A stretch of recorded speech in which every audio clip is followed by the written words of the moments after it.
Dalam kehidupan sehari-hari, kita nggak bisa lepas dari interaksi dengan orang lain, karena hubungan dengan sesama manusia itu adalah kebutuhan dasar yang membantu kita untuk bertumbuh, belajar, dan menghadapi berbagai tantangan.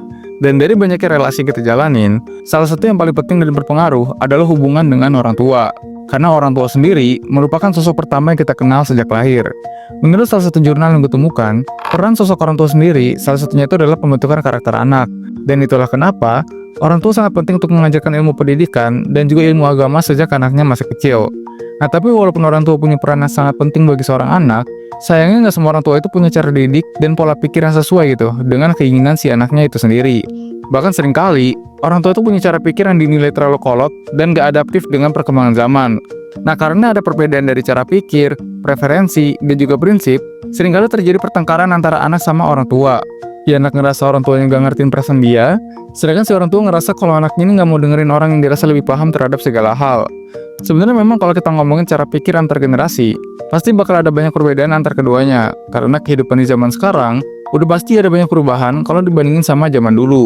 Misalnya gini deh, mungkin di zaman dulu simbol dari kesuksesan itu kan paling nggak jauh-jauh gitu dari abdi negara atau jadi PNS, karena ya alasan stabilitas finansial dan juga penghormatan sosial. Sedangkan di zaman sekarang, simbol kesuksesan itu bisa datang dari profesi manapun. Bahkan kalau kita mengukur keberhasilan itu dari penghasilan, ya zaman sekarang udah banyak pekerjaan penghasilan itu jauh lebih besar dengan profesi zaman dulu. Tapi walaupun dunia ini udah banyak perubahan, tentunya masih banyak gitu orang tua yang berpikir dengan mindset jadul yang padahal udah gak relevan di zaman sekarang. Nah sayangnya, mereka nggak melihat ke sana karena yang mereka tahu hidup di zaman berapapun ya sama aja cara pikirnya gitu. Gue tuh sering banget ya nemuin teman-teman gue berantem gitu sama orang tuanya karena perbedaan pendapat antara mereka. Dan gue rasa entah si anak ataupun si orang tua itu punya ego yang tinggi karena perbedaan pengetahuan dan mindset yang terbentuk di tiap-tiap generasi. Nah makanya di video kali ini gue mau bahas apa aja sih mindset kolot yang sering terjadi pada orang tua dan kenapa hal ini bisa terjadi. So, disimak sampai habis.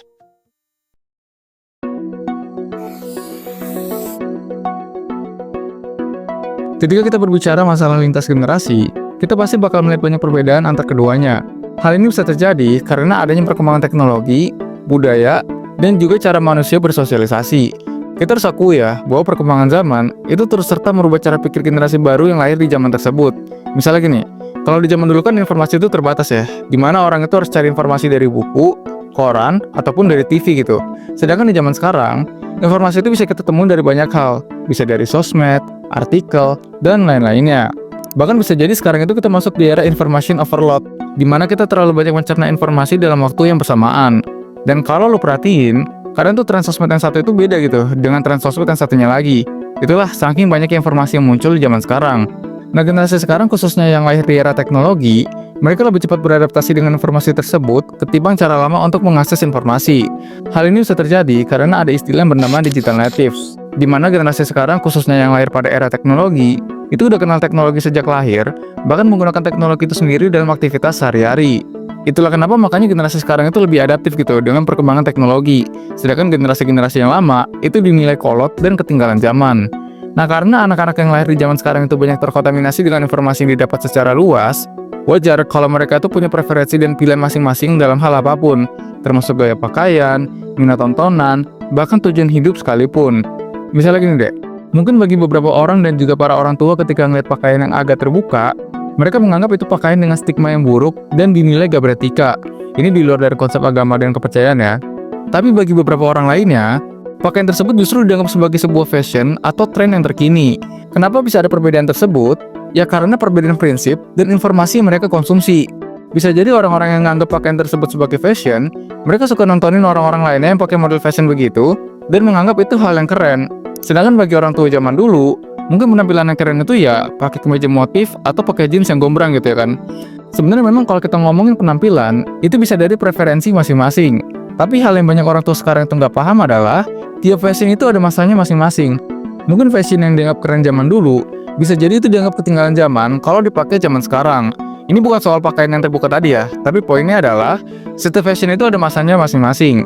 Nah sayangnya, banyak orang tua itu memaksakan anaknya berpenampilan sesuai yang mereka anggap keren di zaman mereka sendiri, padahal nggak nyambung. Lain halnya nih, misal si anak pengennya pakaian yang terlalu terbuka gitu, terus si orang tuanya marah karena takut hal yang enggak. Menurut gue itu hal yang wajar, karena memang selain daripada aturan agama tertentu, itu adalah bentuk kasih sayang orang tuanya kepada anaknya sendiri. Jadi kalau menurut gua, berpenampilannya sesuai di mana kita dan sesuai dengan zaman kita juga. Harusnya peran dari orang tua itu memberikan kebebasan anaknya untuk berekspresi lewat penampilannya, tapi tetap memberikan batasan kepada anaknya dalam berpenampilan. Begitupun untuk si anak, harusnya sebagai seorang anak, kita bebas berekspresi lewat penampilan kita, tapi kita harus paham dengan batasan-batasan dalam berpenampilan, supaya niat kita untuk berekspresi itu nggak jadi bumerang untuk diri kita sendiri. Sebenarnya masalahnya itu ya, balik ke perbedaan preferensi itu tadi, yang membuat cara pandang anak dan orang tua itu berbeda. Atau kita ambil contoh lainnya deh, yang cukup relate dengan kehidupan kita, yaitu pekerjaan. Mungkin bagi orang tua di zaman dulu, jadi PNS itu adalah simbol dari kesuksesan dan kestabilan. Karena memang pada zaman itu untuk jadi PNS itu dinilai cukup sulit, dan gak banyak itu orang yang bisa. Apalagi kalau kita lihatnya, PNS itu punya kestabilan finansial yang cukup, dan susah untuk diberhentikan. Jadi gak heran kalau banyak orang tua dulu tuh menganggap bahwa PNS itu jadi simbol dari kesuksesan. Nah tapi masalahnya, stereotip PNS sebagai tolak ukur kesuksesan, ini udah mengakar dan kebawa sama orang tua di zaman sekarang. Gimana banyak gue temuin, orang tua zaman sekarang itu nyuruh anaknya untuk jadi PNS atau jadi abdi negara lainnya. Sebenarnya nggak salah ya kalau misalnya si anak yang mau jadi PNS. Tapi yang jadi masalah itu adalah ketika anaknya punya tujuan lain, tapi malah dipaksa orang tuanya untuk jadi PNS. Tapi nih, kalau kita lihat dari point of view orang tua sendiri, sebenarnya alasan mereka nyuruh anaknya itu jadi PNS, itu karena mereka sayang sama anak-anaknya dan takut kalau anak-anaknya itu nggak jadi apa-apa. Jadi karena ketakutan tersebut, mereka nyuruh anaknya ke jalan yang pasti-pasti aja gitu. Mungkin ini juga jadi jawaban ya dari teman-teman semua yang DM ke gua, nanya gimana cara nanggepin orang tua yang maksa kita tuh jadi sesuai yang mereka mau, padahal kita punya tujuan sendiri gitu. Jadi gini, sebelum kita berargumen dengan orang tua kita sendiri, kita harus pahami dulu kalau niat mereka itu sebenarnya sayang sama kita, supaya masa depan kita jelas. Nah sayangnya, kadang memang orang tua tuh maksa anaknya sesuai dengan apa yang mereka tahu di zaman mereka. Sedangkan makin kesini, makin banyak profesi lain yang jadi minat anak-anak zaman sekarang. Tapi menurut gua, kalau misal lu pengen jadi sesuatu tapi orang tua lu maksa jadi yang mereka mau, yang gak usah didebatin, karena egonya pasti sama-sama tinggi. Jadi satu-satunya cara untuk mereka yakin dengan pilihan lu, ya tunjukin hasil dari progres yang lu punya. Misalnya nih, lu pengen jadi content creator, sedangkan orang tua lu gak yakin dengan profesi tersebut, ya lu gak usah capek-capek debatin dia kalau pilihan lu paling benar, tapi lakuin aja yang terbaik dan tunjukin hasilnya. Karena percayalah, mau lu debatin gimana pun, mereka gak akan peduli, karena mereka cuma mau anak-anaknya itu punya masa depan yang pasti. Jadi kalau menurut gua, kalau emang lu yakin dengan pilihan lu, ya buktiin aja hasilnya. Jangan cuma sekedar bantah omongan orang tua, tapi lu sendiri malas-malasan gitu. Karena mau lu jelasin dengan teori apapun, ya mereka cuma tahu dari apa yang mereka tahu di zaman mereka aja gitu. Sebenarnya jadi masalah bagi si anak itu kan karena orang tua tuh cenderung maksa gitu, anaknya harus lakuin apa. Sedangkan di satu sisi, si anak maunya lakuin apa yang pengen mereka lakuin. Kalau menurut gua, orang tua itu harusnya sebatas memberikan saran, apalagi kalau anak-anaknya udah dewasa. Karena pada akhirnya, profesi apapun mereka, yang nanggung hidup mereka, ya diri mereka sendiri. Jadi biarin aja gitu, mereka tentuin pilihan mereka sendiri. Peran orang tua itu harusnya sebagai pembimbing dan juga penasihat anak-anaknya dalam hal pekerjaan. Jangan dengan cara yang kesana menuntut. Gue pun juga kontra gitu ya, atau nggak setuju gitu sama orang tua yang suka menuntut kehidupan anaknya ketika dewasa, yang pada akhirnya hidup itu dijalanin sama si anak itu sendiri. Atau contoh lainnya deh, kita bahas pernikahan. Mungkin banyak ya, orang tua tuh suka nuntut cepet-cepet nikah, sedangkan si anaknya ngerasa belum siap. Nah menurut gua, ini juga jadi salah satu mindset kolot yang harus dirubah gitu, dari para orang tua di zaman sekarang. Karena mungkin kalau nikah muda di zaman dulu masih masuk akal ya kan, tapi kalau di zaman sekarang, nikah muda itu bisa jadi masalah kalau nggak ada persiapan.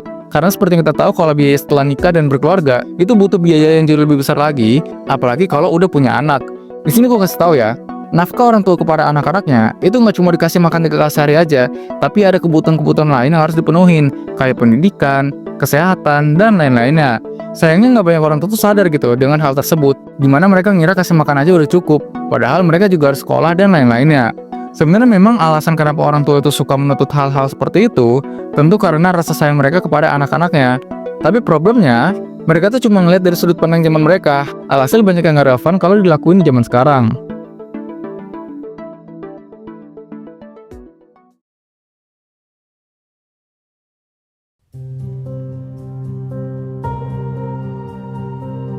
Kalau aku ibaratkan sistem politik, orang tua itu kadang sifatnya otoriter, di mana anak itu harus nurut sama omongan mereka. Sedangkan si anak itu lebih ke demokratis, di mana mereka pengen suara mereka itu didengar. Jadi wajar sih, kenapa kadang tuh ada pergesekan atau perbedaan pendapat antara anak dan orang tua. Karena memang tiap generasi itu punya pola pikir dan cara pandang masing-masing. Menurut gue sih sebagai orang tua, kita tuh harus bisa mengontrol anak-anak dengan batasan-batasan yang sewajarnya, dan peran orang tua tuh harusnya sebagai penasehat yang mengarahkan dan memfasilitasi, bukan yang sifatnya memaksa. Karena gimana pun, kehidupan seorang anak itu bakal ditanggung sendiri sama mereka sendiri. Jadi biarkan mereka punya pilihan masing-masing dalam hidupnya. Begitupun bagi seorang anak, kita tuh juga harus ngerti gitu, batasan-batasan yang harus kita lakuin supaya kita ketemu nih jalan tengahnya tuh kayak gimana. Gimana nih pendapat lo terhadap masalah ini? Coba tulis di kolom komen. Well, sekian dulu pembahasan kali ini, semoga bermanfaat dan sampai jumpa di segmen selanjutnya.